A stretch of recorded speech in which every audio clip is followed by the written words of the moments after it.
Welcome back on Tedward, and today, thanks to Bond Group in Waltham, Massachusetts, we're driving this gorgeous 1965 Porsche 356C convertible. It has a flat 4 pushrod air-cooled engine making about 75 horsepower. The 356C also gets disc brakes all around, which is a godsend when you've driven the older cars with all drum brakes. A restored drum is still fine, but I've driven some scarily original drum brakes on these cars, and they get a little dicey. And this one is not some wild hot rod like the Wilhoits that we've driven in the past. This one's really original, and in fact, the same family has owned this car since new. I just saw the original sticker. I think it cost $4,810 in 1965. And you got to remember, 1965, well, the Porsche 911 came out in 1964. Well, the first model year at least. 1963 it was debuted, and that's the number we like to use when we talk about heritage. But this means that 2 years of 911 models were on the market, and people were still flocking to these 356s in 1965 in North America. They subsequently ended production of these cars, but they're really special because they are light and fun and plucky, and they're oddly utilitarian and kind of easy to deal with. This engine can be tuned and maintained by likely anyone who has mechanical knowledge. So they are great. And what's cool about these cars is they're just so robust. They do hold up really well. And while we've driven some heavily restored cars on the channel, like the Speedsters that we've looked at, that some of these have sold for $400,000, $500,000, even $600,000, this car has all the right patina to show its originality. So look at these seats. You know, you can restore these. You can get these threaded up nicely, but it is really cool to see that this car holds all of the memories of the family, because the current owner's father is the original buyer, and you know, their kids wanted to keep the memory alive of the days when their dad was driving this. There are kinder seats in the rear, likely not somewhere you'd want to put a human being unless they were very, very, very tiny. Your kids, maybe if you need to take them down for an ice cream or something, but that's about it. It's mostly for storage. And then let's take a quick peek in the back, because it's always fun to check these out. Look at this great twin grill rear. And there you go, your rear engine 4-cylinder that purrs like a kitten. A lot of people like to tease these cars and just say, oh, it's just a Volkswagen Beetle. But I gotta tell you, the soul of these cars is so much more than a Beetle in terms of its sportiness and eagerness to be driven and flogged, despite the fact that on paper it may appear very similar. In the back, check out this exhaust coming through these bumpers. I think this is really neat, and they look gorgeous. And then you've got these style of taillights. You don't have the beehive style like you do in the 356As that we've seen in the past. When you're looking at these cars for originality, you're looking for numbers. You get the numbers here, you get the numbers behind the door cards actually. Right down in here, you'll see a number. A lot of times these get kind of painted over, and then take a peek up front. Now this one, I had never seen these, but there's all kinds of theft protection. So there's actually, look at this, the frunk has a key. The shifter has a shifter lock down here as well. So you can lock the shifter so no one can steal your car unless they literally pick it up, which is probably pretty possible considering the car weighs only a little over 2,000 pounds. And under here, not much storage space in the frunk, but you do get your spare. All of these are date coded, so you can see right here, this is all the nerdy 356 stuff, but you'll see 764. So July 1964 was when this wheel was made. When you pop the hubcaps off of all of these wheels, you'll see that number around. So if you are looking for originality, that is one way to find it. And then additionally, there's some numbers over here you'll see that match the rest of the car. Now in the older cars, the 356As, the fuel tank would have a sender unit with that number on it as well. People like originality there. These cars, I don't think they have that, but also in addition to that, you fill them up over here. So you don't need to open that frunk at the gas stop in order to get fuel in the car. I'm gonna close this because of the wind, and we don't wanna be in a situation where that gets taken away. Anyway, it's awfully cold, and I would love to take you out for a little drive in this car. And I just always think it's really refreshing to go back in time and drive a original version of a car that sometimes we've just associated with wild hot rods from Will Hoyt or Emery. Anyway, we'll get this thing started up. Left ignition.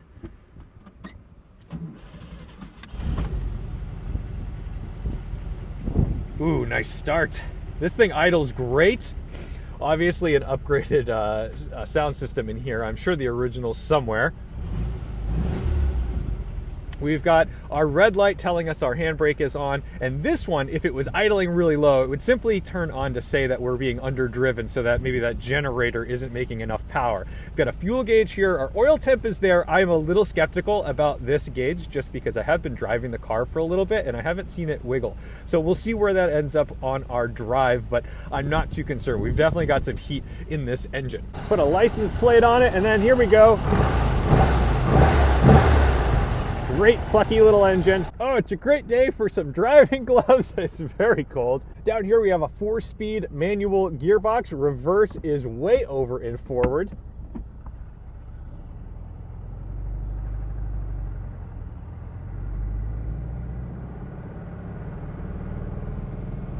And this car makes about 75 horsepower when it was new. Not sure what that number is today. But Porsche was also making the SC. That made about 95 horsepower. And the Carrera 2, which I believe was a 4-cam version of it, that made 130. So that's a real ripper.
I think it's important that people continue to drive these cars and that young people continue to drive these cars because they teach you a lot about driving. They teach you about planning ahead.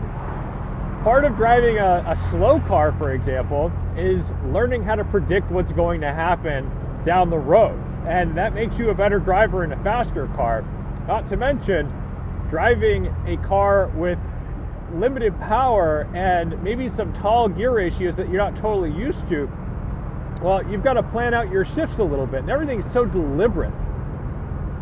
In addition to that, these cars have so much feeling to them because everything's direct. I have a direct throttle linkage to the carburetors, so I feel what I'm doing in my right foot. I have no power assisted steering, and I can feel it all, and it loads up nicely.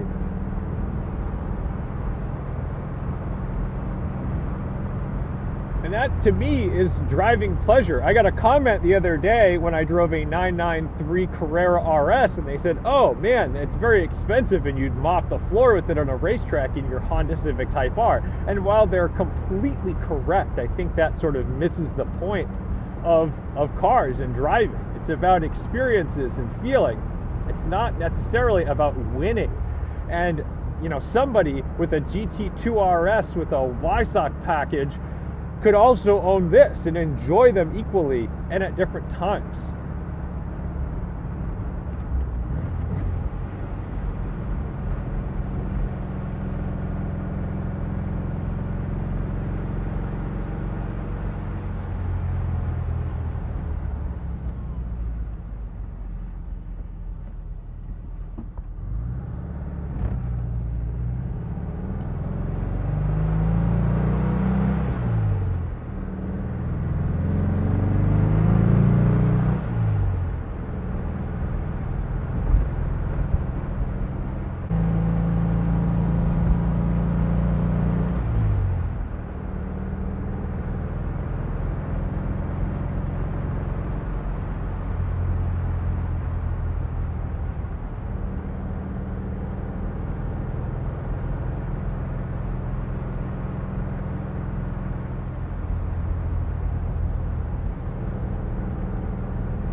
we'll do a little U-turn in here and see what this turning radius is like.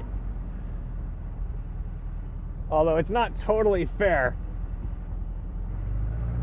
We've got snow and some sticks that we don't want to argue with in our classic 356.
But I just love all the interaction you end up having with these cars, because like the shift action is so great. And it's not a GT3 shifter, you know, it's not like a rifle bolt thing, but it's so direct and precise, and you know what's going to happen. There's a little bit of a tractor aspect to it, but I think that's part of the fun. The other thing is, normally when I get to this section of road that's like basically a 20 mile an hour zone, it is quite boring. Except when I'm in this, it's kind of fun. I just like buzzing around in it. I am freezing. I am going to go back to Bond Group pretty soon because I would like to warm myself up.